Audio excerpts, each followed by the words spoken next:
पृथ्वी हो, अरे तुम तो मेरी एक रोम में से एक रोम हो। मेरे हजारों रोम है शरीर में, उसमें से एक रोम के समान पृथ्वी तुम हो। देखो भगवान ने दूसरी पृथ्वी बताई। पृथ्वी माता ने कहा प्रभु ये कौन है? तो भगवान ने कहा ये मेरा घर है। भगवान ने साकेत धाम की भूमि बताई। कौन सा साकेत धाम? जो आपकी जो कल की कथा में आया था, तो ब्रज 84 कोष जो है, ब्रजमंडल जितना भी है, ये पृथ्वी से अलग है। ये साकेत धाम की भूमि। भगवान ने अपने साकेत धाम के दर्शन कराए पृथ्वी माता के लिए। हे पृथ्वी माता, देखो मैं चाहूं तो तुम्हारी जैसी पृथ्वी सैकड़ों उत्पन्न कर सकता हूँ। आप बच्चा अभिमान मत करो। तो अभी पृथ्वी का अभिमान भी झूठा हुआ। मतलब अब पृथ्वी का जो अभिमान था उसको भगवान ने नष्ट किया। उसी समय पृथ्वी महारानी रजस्वला धर्म से निवृत्त हुई थी।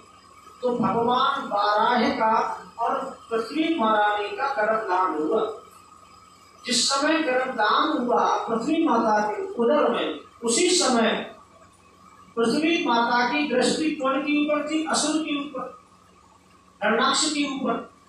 अब गर्भदान हुआ, उस समय चिंतन कौन का हो रहा था? हिरण्याक्ष का। कहीं ये प्रभु को मारना दे, मैं इसके जंगल से कैसे छूटूं?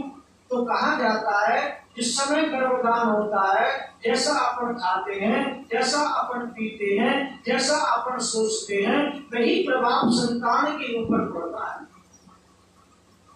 आज पृथ्वी माता ने दुष्ट का चिंतन किया, उसी समय गर्भदान हुआ। तो पृथ्वी माता के अंदर जब गर्भदान हुआ और दुष्ट का चिंतन किया, तो इस पृथ्वी माता का जो बेटा का जन्म होगा उसका नाम पड़ा भौमासुर। और दुष्ट का चिंतन करने से इसकी आकृति, इसके व्यवहार सारे के सारे असुरीय थे। आज महाराज पृथ्वी माता ने वरदान मांगा भगवान से कि मेरा जो बेटा होगा वो किसी के हाथ से न मरे। भगवान ने कह दिया तथास्तु, ऐसा ही होगा, तुम्हारा बेटा किसी भी हाथ से नहीं मरेगा। पर मरेगा तो कैसे मरे, उसकी भी प्रक्रिया होना चाहिए। तो पृथ्वी माता ने कह दिया जब तक मैं ना कहूँ मेरे बेटा को मरने के लिए, तब तक मेरा बेटा ना मरे। भगवान ने कह दिया ऐसा ही होगा। जब तक तुम नहीं कहोगी कि ये मारे या इसको मारो, तब तक इसे कोई मार नहीं सकता। आज महाराज भौमासुर पृथ्वी का बेटा था और सत्यभामा कौन थी? पृथ्वी की अवतार थी। पृथ्वी माता के अवतार सत्यभामा थी, इसलिए कन्हैया सत्यभामा को साथ में ले गए। और पृथ्वी जब भौमासुर को लड़ने लगे, मारने लगे, तब महाराज कन्हैया परास्त होने लगे। कन्हैया उसको नहीं मार सके। सत्यभामा घबरा गई और सत्यभामा ने कहा हे प्रभु, इस दुष्ट को क्यों नहीं मारते, जल्दी मारो। तब कन्हैया ने कहा इसीलिए तो मैं आपको साथ में लेकर के आया था कि आप कहो भौमासुर को मारो, तब मैं इसको मारूं। भगवान ने चक्र सुदर्शन को आदेश दिया, भौमासुर की सिर अलग कर दिया, उसकी ज्योति निकली और कन्हैया के चरणों में विलीन हो गई। तो भक्तवत्सल भगवान की कन्हैया ने भौमासुर का उद्धार किया और वहां से 16,100 कन्या जो थी उनको लेकर के महाराज द्वारका में आए। और द्वारका में आकर के उन सभी के संग में कन्हैया ने उतने ही रूप धारण कर लिए। सबके संग में शादी हुई, सबको अपनी पटरानियों का पद दिया, अलग अलग महल बना दिए, अलग अलग उनके साथ में भगवान ने उतने ही रूप बना करके उनके साथ में रहे।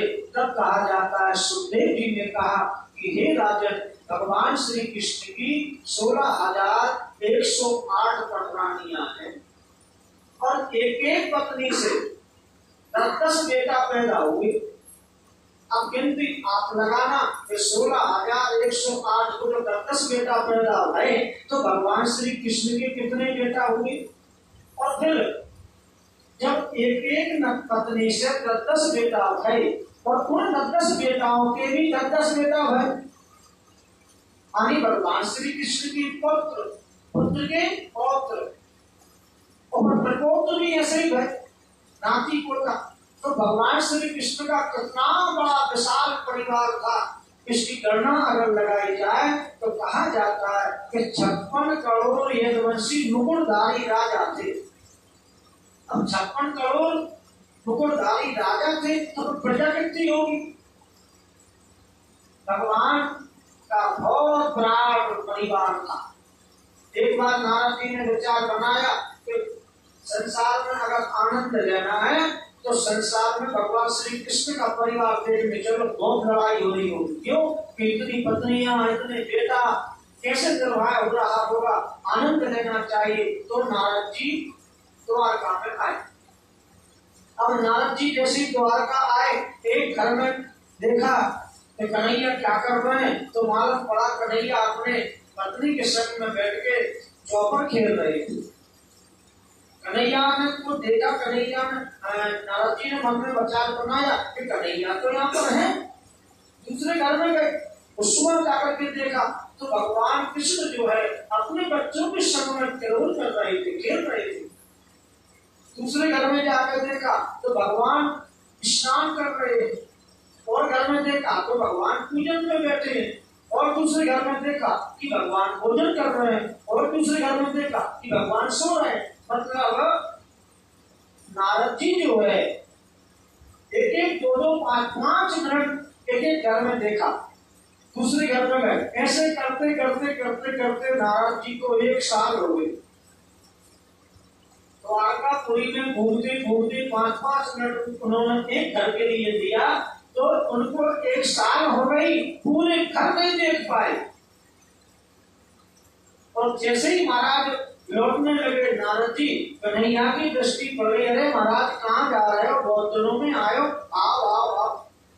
नारद जी को बिठाया, स्वागत किया, जलपान कराया। नारद जी से कहा, कन्हैया ने, हे भगवान आपने तो बड़ी कृपा करी, हम गरीबों को आपने दर्शन दिया, ब्राह्मण लोग होगा, तो ब्राह्मण घर पे अचानक आ जाए तो समझ लो भाग हो गए। बिल्कुल पक्का, यदि आपकी आत्मा में ब्राह्मणों के लिए सम्मान है, यदि कोई ब्राह्मण घर पे बिगड़ पड़ाए आ जाए तो आपके पास जो भी है उसे दान पूर्ण करो, चाय पानी पिलवाओ, स्वागत करो, कुछ नहीं है तो वाणी से स्वागत करो, अपमान मत करो।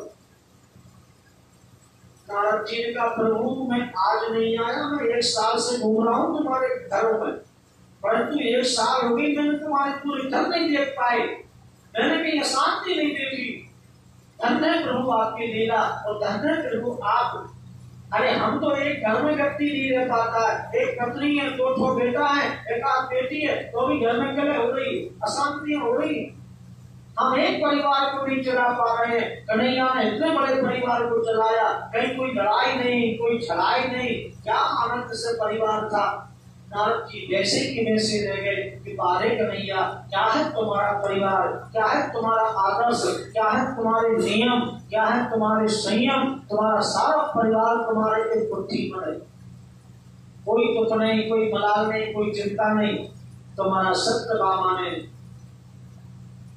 नारद जी को बड़े प्रेम से भोजन कराया, उनकी पूजन किया, और फिर ब्राह्मण देवता से कहा, भगवान आप तो कोई ऐसी कृपा करके जाओ हमारे ऊपर, ऐसा कोई दान पुण्य बताओ कि जब जब मेरा जन्म हो, जब जब मुझे भगवान श्री कृष्ण ही पति के रूप में प्राप्त हो, जब जब मैं अवतार लेकर के आऊं, जहां भी जाऊं, श्री कृष्ण ही मेरे पति हो और मैं इनकी पत्नी हूं।